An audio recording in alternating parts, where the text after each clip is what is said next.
Bonjour à tous, merci encore de votre fidélité. Je suis très heureux de vous retrouver pour ce nouveau numéro de School TV Le Mac. 30 minutes sur la scolarité de vos enfants. Aujourd'hui, on s'intéresse à l'arbitrage à l'école. C'est parti pour le sommaire. Il mène de front ses deux passions, arbitre de foot et prof d'histoire-géographie. Brice Parinet aime transmettre son amour du ballon rond et de l'arbitrage à ses élèves. Mathilde Wessels, ici présente, vous dira tout dans un instant. Qu'est-ce qu'être un bon arbitre? On imagine que la concurrence est forte, rude pour siffler les matchs de l'élite du football et la pression palpable. Comment les hommes en noir se préparent? Élément de réponse dans un instant. Les hommes en noir, mais également les femmes. Cocorico, Stéphanie Frappard est devenue la première femme à arbitrer un match de phase finale de Coupe du Monde.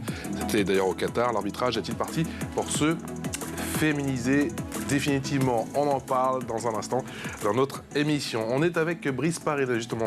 Bonjour, je veux dire bonsoir, bonjour, plateau. Merci d'avoir accepté notre invitation. Vous êtes donc, je le disais, professeur d'histoire géo au collège Jules Verne au Mureau et arbitre assistant en Ligue 1. Bonjour Marie-Hélène Maillet. Bonjour. Vous êtes principale. Pas proviseur, attention. Hein. Ceux qui disent proviseur, attention. Principal. Principal puisqu'en collège. Ben oui, parce que tout à l'heure je me suis trompé, je vous dis tout. Du collège Jules Verne au Mureau, justement. Et puis on est en Skype. Bonjour avec Nabil Aguiouas. Vous êtes conseiller municipal délégué chargé de la pratique sportive des jeunes et des relations avec le sport scolaire de la ville des Mureaux. Merci à tous les 1, 2, 3, 4. On est nombreux aujourd'hui. On est nombreux aujourd'hui. C'est parti. La loupe. Salut Mathilde Wessels. Tout va bien? Ça va et vous? Ça va très bien. Jusqu'ici, tout va bien. Oui. Mathilde, vous allez nous parler des valeurs de l'arbitrage transmises dans ce collège justement des Mureaux. Oui, Brice Parinet qui est donc avec nous en plateau est professeur d'histoire géo, mais pas seulement, car en plus d'être arbitre, assistant en Ligue 1 le week-end, il enseigne également l'arbitrage à sa classe de 4e, 2 heures par semaine. Oui, car l'arbitrage est une sorte de prétexte pour faire de l'éducation morale et civique. Oui, tout à fait. C'est ce qu'explique Brice Parinet qui sélectionne les élèves en fonction de leur motivation. 12 filles et 12 garçons qui apprennent le respect des règles et de l'autre, l'écoute ou encore la confiance en soi. Car on ne le dit pas assez souvent, mais l'arbitrage véhicule des valeurs importantes. Oui, à commencer par le sens évidemment de la médiation, car l'arbitrage développe les capacités de dialogue et de diplomatie pour expliquer ses décisions et entretenir un bon climat sur le terrain. On l'a vu pendant la Coupe du Monde. Il y a ensuite la confiance en soi, notamment pour assumer ses prises de position, mais aussi pour instaurer de la confiance auprès des acteurs du jeu. Son rôle lui apporte au fil des expériences un degré élevé de confiance en soi, la concentration, évidemment. Pour être arbitre, il vaut mieux être concentré sur le match et sur les actions des joueurs. Il reste 2 marbres pour l'instant en Brice, mais on sait qu'effectivement, il y a toute cette pression, cette responsabilité pendant les rencontres. Et oui, évidemment, l'arbitre endosse une part de responsabilité importante. D'ailleurs, dès qu'on regarde un match, on en veut toujours à l'arbitre plus qu'aux joueurs. S'il commet des erreurs d'arbitrage, elles peuvent influer sur le cours du match. Pour un jeune, apprendre l'arbitrage, c'est aussi une bonne chose pour se familiariser avec la prise de responsabilité. Il y a également la maîtrise de soi, car l'arbitre doit montrer l'exemple en instaurant un climat de respect et d'apaisement auprès des joueurs. Et puis enfin, l'engagement physique, on en parle peu, mais c'est vrai, il faut courir quand on est arbitre. Il doit suivre la rapidité du jeu. Et pour vous donner une petite idée, il parcourt en moyenne 11 km par match, l'équivalent de la distance moyenne parcourue par les joueurs. Un peu comme vous. Exactement. Expression orale. L'expression orale avec Marie-Hélène Maillet, avec Nabil Aguiouas depuis Skype et Brice Parinet, donc professeur d'histoire géo au collège Jules Verne au Mureau et arbitre assistant en Ligue 1. Cette double vie, elle a commencé quand? Elle a commencé dès lors que j'ai passé le concours de la fédération et le concours de l'enseignement. J'ai passé ces 2 concours en même temps. Il y a combien de temps? C'était il y a maintenant 8 ans. Et ça passe vite. Et c'est passé très très vite, ouais, effectivement. Et alors, qu'est-ce qui vous a motivé justement? Quelle a été votre motivation pour passer justement tous ces diplômes et tous ces concours pour devenir arbitre assistant en Ligue 1, arbitre, et parallèlement continuer votre métier d'enseignant? J'ai toujours voulu être enseignant, enfin toujours, depuis l'âge de 16 ans. Je savais que je voulais être enseignant, et notamment enseignant d'histoire-géographie, parce que j'avais eu des professeurs extraordinaires au lycée. L'arbitrage nourrit votre métier de prof ou c'est l'inverse aujourd'hui? C'est les deux qui se nourrissent mutuellement. Et alors, comment ça fonctionne? Qu'est-ce que vous apporte l'arbitrage dans votre métier d'enseignant? Des mécanismes d'autorité, des postures vis-à-vis de nos élèves, la capacité de rechercher le dialogue avec eux. Et puis, Mais en Ligue 1, vous travaillez avec des adultes, j'imagine? Absolument, mais de jeunes adultes parfois. Parce qu'il y a des joueurs qui C'est vrai. prenons l'exemple de Kylian Mbappé qui a 24 ans aujourd'hui, mais ça fait quelques années qu'il est en Ligue 1. C'est vrai. Donc il y a de jeunes adultes qui viennent d'arriver, certains joueurs qui ne sont pas majeurs non plus, qui évoluent en Ligue 1, donc ça arrive. Vous pensez que vous seriez le même prof, le même enseignant si vous n'aviez pas cette pratique de l'arbitrage week-end après week-end en Ligue 1? Non, je ne pense pas. Non. Enfin, pas en Ligue 1, peut-être pas, mais si je n'avais pas été arbitre, puisque là on parle de l'arbitrage de l'élite, mais Nabil qui est avec nous est arbitre au niveau départemental. Quand on est arbitre, ça change une vie en fait, peu importe le niveau. C'est-à-dire que ça vous donne des compétences, ça vous donne un état d'esprit qui évidemment se retranscrit dans votre vie professionnelle. Vous n'êtes pas arbitre seulement le week-end, vous êtes arbitre toute la semaine. Nabil Aguioas, comme on dit, on n'a pas le même maillot, mais on a la même passion. Exactement ça. C'est pas le même maillot, mais c'est vraiment la même passion. C'est la même envie de se réveiller le matin pour aller arbitrer que j'avais la même envie pour aller jouer au foot. Et c'est quelque chose qui personnellement m'a construit et m'a permis d'avoir une meilleure vision, une meilleure anticipation des conflits que j'ai pu rencontrer dans la vie. Donc c'est pour ça que ce projet qui est mené au sein de David et Muro me tient vraiment à cœur. C'est parce que d'une part, de mon origine, je viens aussi du collège Jules Verne. Et deuxièmement, suite à des blessures, à l'âge de 20 ans, j'ai commencé l'arbitrage. Et ça m'a permis de développer beaucoup plus de compétences en termes d'humanisme, de règles de vie et de citoyenneté. Et je pense que ça a largement sa place dans la commune des Mureaux. Voilà. Marie-Hélène Maillet, quel est votre regard justement sur cette démarche et sur ces cours, sur l'arbitrage dans vos classes?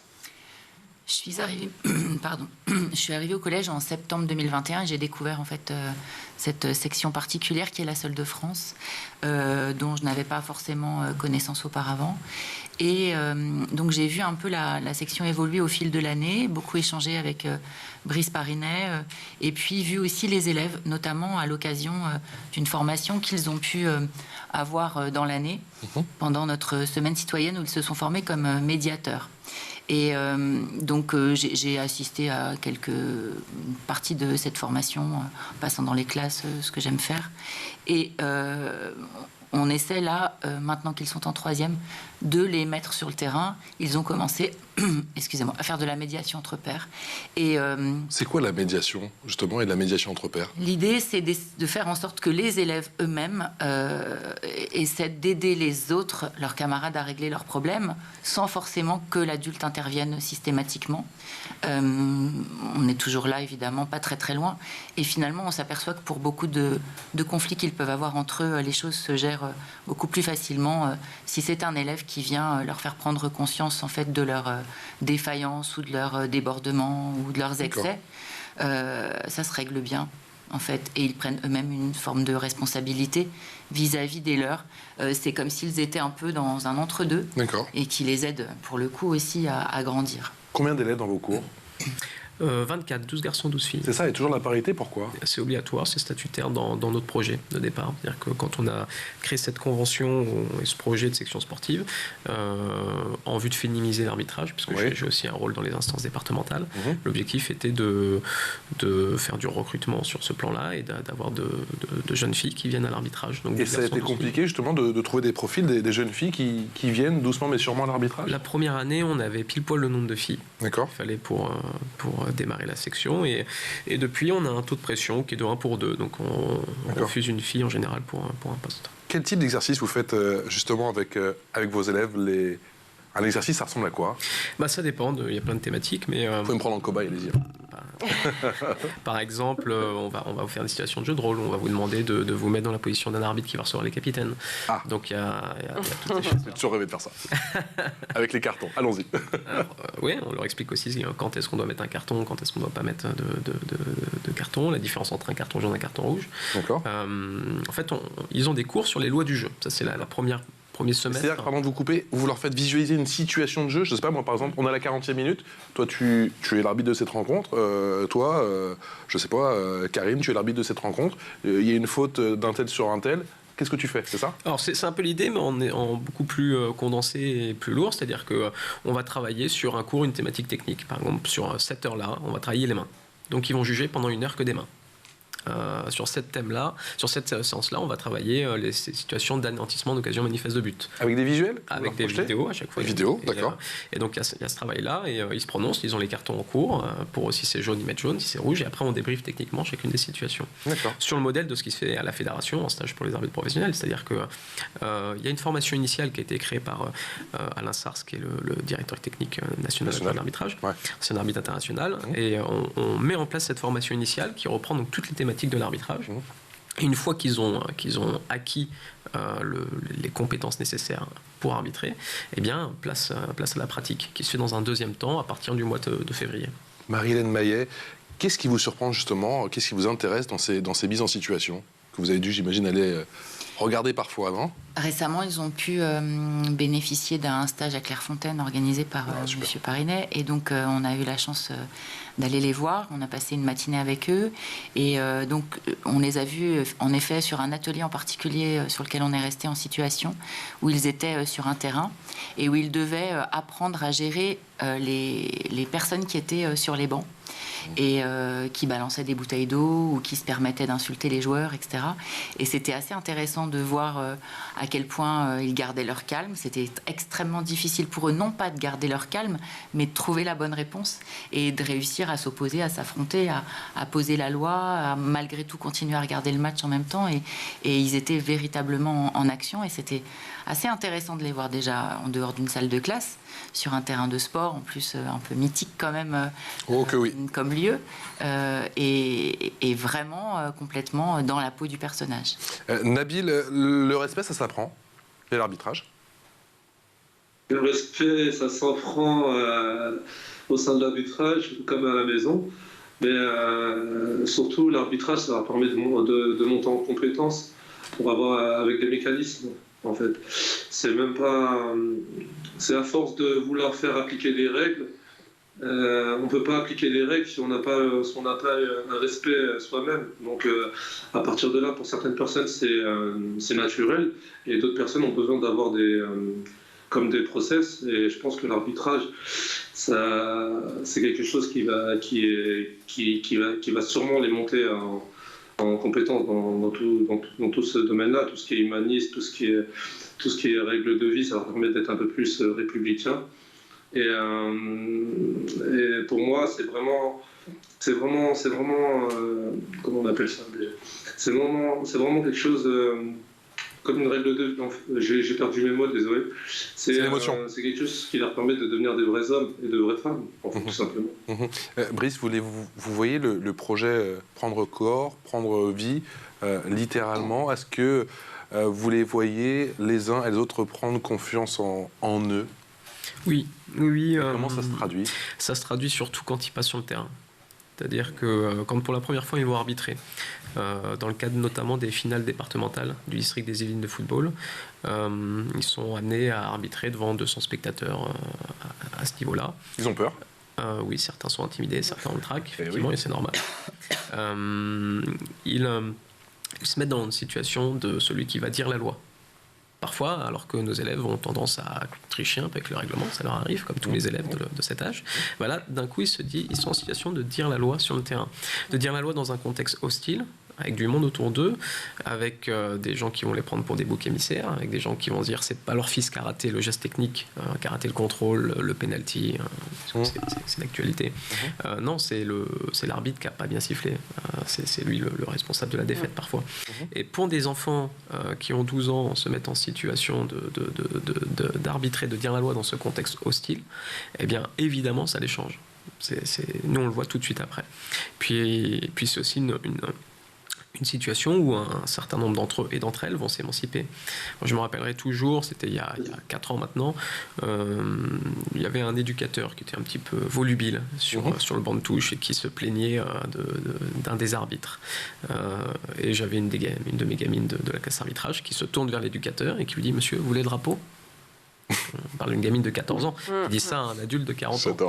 Alors, en termes de personnalité, d'émancipation, de confiance en elle, c'est quelque chose d'extraordinaire. Alors qu'en cours, depuis le début de l'année, c'était une fille d'une timidité extrême. D'accord. Et donc elle s'est un peu révélée. Elle s'est révélée avec ses cours. Mathilde. Oui, parce qu'en fait, les élèves, quand ils font ce cours-là, ils n'ont pas d'autre choix que de s'imposer. L'arbitrage, c'est ça, c'est imposer aussi, vous l'avez dit, la loi. Enfin, en tout C'est cas... convaincre aussi. C'est imposer, convaincre. C'est-à-dire qu'il y a un moment... si Oui, mais quand c'est la loi qui le dit, on impose cette loi, un carton ou un penalty, et que ça plaise ou non, il faut s'imposer. Et je pense que c'est ça aussi qui est important pour ces élèves.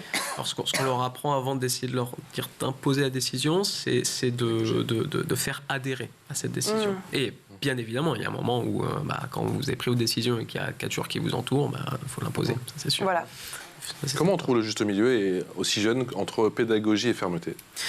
Les deux vont ensemble en fait, c'est-à-dire que, mais c'est le cas pour un enseignant, aucun enseignant de mon point de vue, et les enseignants sont des pédagogues, ne peut travailler sereinement sans faire preuve à un moment donné, dans l'année, dans un cours, de fermeté. C'est en posant les bases d'une autorité, qui est une autorité bienveillante, également chez l'arbitre, que les choses se passent bien. Marie-Hélène Maillet, est-ce qu'il y a d'autres classes qui sont venues vous voir, d'autres établissements, ou est-ce que vous avez reçu des coups de fil, des coups de téléphone par rapport justement à ce projet qui connaît un véritable succès? Ça étonne un peu, donc oui, il m'est arrivé d'en parler avec certains collègues. Après, faire la démarche de créer une section comme celle-là, c'est quand même un peu compliqué. Nous, on a la chance d'avoir un arbitre. Que Brice Parinet soit dans les murs. Il l'avait avant un autre de ses collègues qui a quitté le collège à présent, qui était professeur de PS très impliqué également. Je pense que c'est quand même aussi une affaire de circonstances. Et autant il existe d'autres sections sportives, il y en a un collège où il y avait d'autres sections sportives, mais il y a toujours quand même un des professeurs en question qui est un peu équipé pour animer la section. Après, ce qui est intéressant dans cette section, ce qui n'est pas forcément le cas des autres, c'est justement cet engagement citoyen qui est corrélé en fait à la formation des élèves. Donc elle est pour le coup assez particulière parce qu'elle permet justement de rebondir toujours sur le respect de la règle, le respect de la loi, la gestion du collectif, la médiation entre pairs. Enfin, ça peut se décliner très loin. Et nous, on voit au sein du collège à quel point on peut en tirer parti, justement. Et puis, on voit aussi, à l'intérieur de cette classe notamment, des élèves évoluer, vraiment. Des élèves qui, au départ, pouvaient être problématiques en 5e ou timides, et qui, du coup, réussissent un peu à trouver la bonne position, la juste position, et à petit à petit s'épanouir, être un peu plus sûr d'eux, en tout cas. Ils sont moqués au début quand ils choisissent justement cette section particulière non, c'est quand même une section qui a beaucoup de succès. Donc non. C'est très intéressant ça. Au contraire, ils veulent vraiment en faire partie. Souvent, on rappelle, il y a plus de 600 élèves dans votre établissement. Oui, c'est ça, 630. Mais là, en l'occurrence, je pense que la section est maintenant victime de son succès. Ils ont envie d'en faire partie. C'était peut-être pas forcément comme ça au début, par contre, Brice. Chez les garçons, on avait beaucoup de demandes. Chez les filles, un peu moins. Mais maintenant, on est sur un taux de pression qui est de 1 pour 3. Donc, voilà, on peut faire simple. Il y a 3 postulants pour une place. D'accord. À raison de combien d'heures par semaine, d'ailleurs? Je vous ai pas demandé les... Alors, 1 heure en enseignement moral et civique avec moi. On fait de l'arbitrage. Ouais. Mais pas que, en fait. On fait de la citoyenneté par semaine, de la citoyenneté via l'arbitrage. Et une autre heure avec l'EPS, Solène Beaufils. Comment vous construisez vos cours? Comment ils s'articulent, justement? On reprend la formation initiale en arbitrage que font tous les arbitres de France et de Navarre, puisque c'est quelque chose qui est unifié au niveau fédéral. Et une fois qu'ils ont fait cette formation initiale, on va introduire d'autres thématiques en les faisant progresser sur des points plus particuliers, sur la prise de parole, sur la posture d'autorité, sur des séances de diététique, par exemple, des séances de biologie en lien avec le rythme cardiaque, donc toute une série de thématiques qui vont aborder. Nabil, est-ce que vous pensez que les enfants, les ados sous-estiment le métier d'arbitre et sous-estiment aussi la préparation, qu'elle soit physique ou mentale? Ouais, pour eux, arbitrer, c'est quelque chose de très simple à l'origine.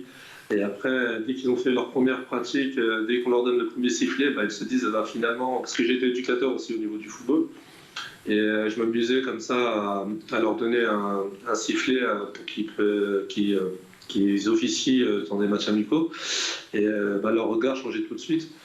Mais c'est quelque chose qui les intéresse parce que, en fait, à partir du moment où vous prenez le sport, c'est comme une locomotive en fait pour eux. Ça leur permet d'adhérer rapidement. C'est pour ça que le succès a vite pris au collège Jules Verne. c'est comme il y a une transversalité avec le sport direct, ça leur permet d'adhérer. Et le fait de les mettre en situation, ça leur permet de voir la complicité. C'est vraiment compliqué d'arbitrer en fait, parce qu'il faut prendre une décision très rapide et il faut l'assumer surtout. Ouais. Et ça, c'est nouveau pour eux. Puis vous n'avez pas la VAR, vous. Vous n'avez pas la VAR pour vérifier. Arbitrer, c'est pas simple. C'est vrai. Et je disais, effectivement, vous n'avez pas la VAR, le fameux système qui vous dit si vous avez raison ou pas. J'imagine qu'au niveau fédéral, on n'a pas ça, on n'a que la colère d'un tel ou d'un tel. Et de tous les parents. Le point de vue de chacun, puisque tout le monde est arbitre. L'arbitre a toujours tort. Bah oui, tout le monde est sélectionneur et tout le monde est arbitre de football. L'info en plus avec Mathilde.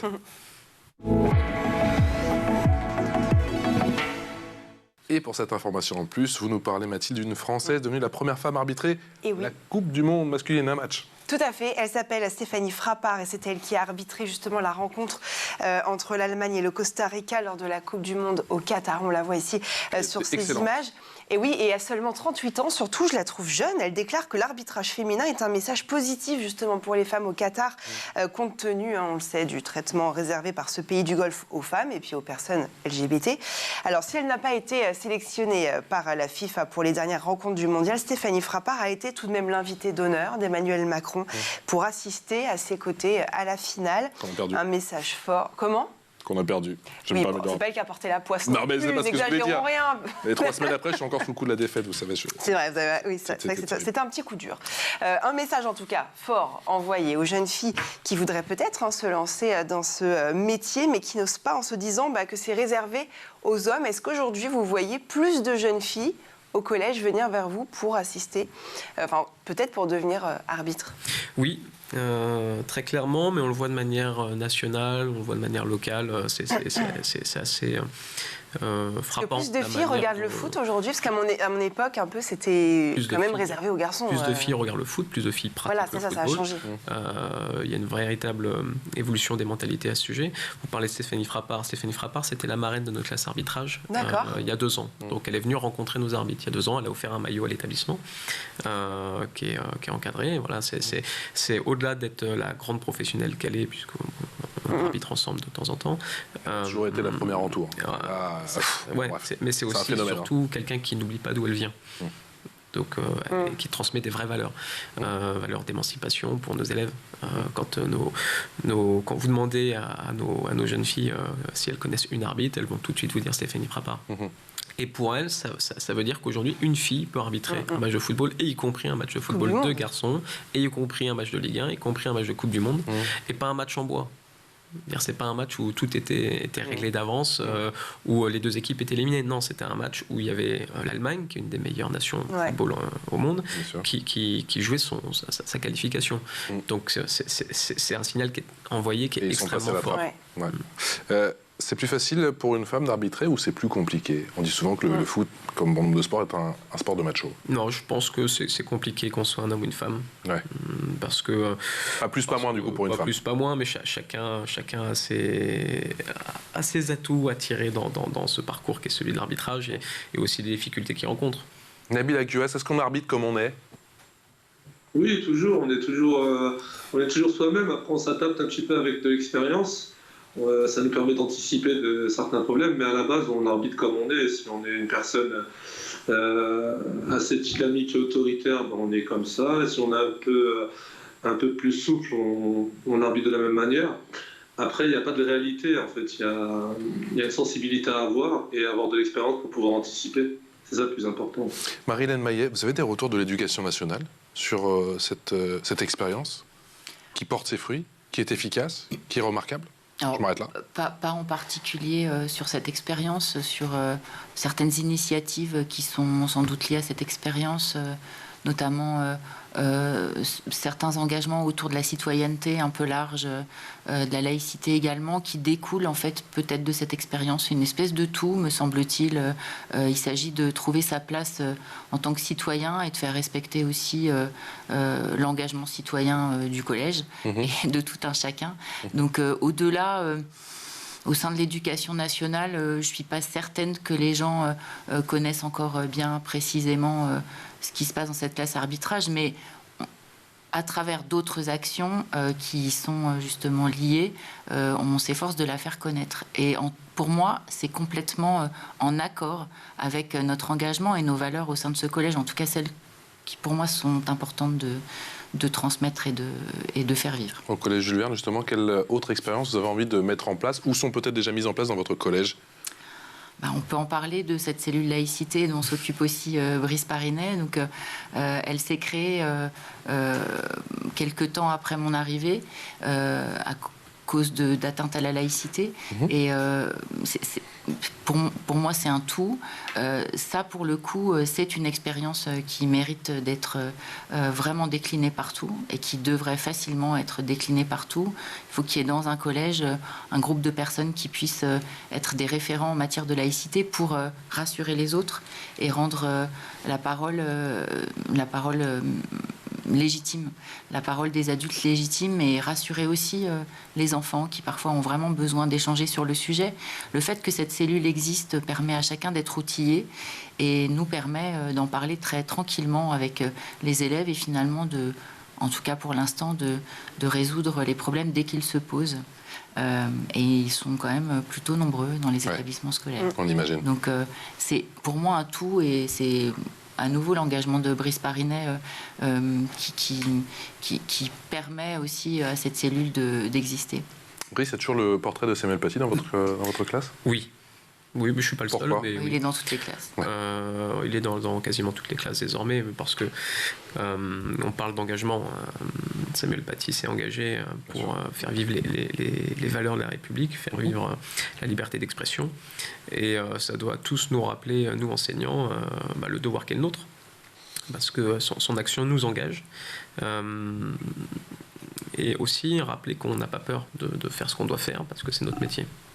J'aimerais terminer sur une touche concernant l'arbitrage.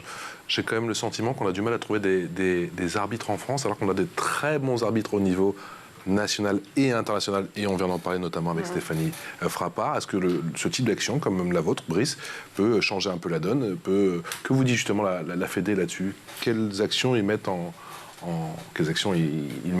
place en ce moment, justement, pour recruter plus d'arbitres qui soient hommes ou femmes? Alors, les chiffres sont meilleurs. Ils sont meilleurs? Voilà. Je ne les ai pas regardés, mais je sais que ça a toujours été compliqué. Ça a été compliqué il y a quelques années. Aujourd'hui, on repart à la hausse en termes de recrutement et de fidélisation. L'enjeu, c'est simple, c'est de recruter des arbitres. Il faut prendre tous les biais que l'on a. Et il y a un plan pour le football amateur qui a été mis en place par la Ligue de football amateur et à l'initiative de la Commission fédérale des arbitres. Ce plan va contribuer à recruter des arbitres et à les fidéliser, parce que souvent, on les perd dans les 2 premières années, nos arbitres. Ils mettent le pied à l'étrier, puis après ils ont du mal à rester dans notre maison. Donc l'idée, c'est tout le travail qui est fait aujourd'hui au sein de la Ligue de football amateur pour conserver ces arbitres. Merci à tous les trois, merci beaucoup. Merci à Marie-Hélène Maillet, Nabil Aguas et à Brice Parinet. Encore bravo pour votre expérience qui a porté ses fruits. On viendra vous voir, à n'en pas douter bien sûr, dans votre établissement Jules Verne, dans les Yvelines, 630 élèves. Bienvenue. Merci encore de votre fidélité. On se retrouve très vite avec Mathilde pour un nouveau numéro de School TV Le Mag. Ciao.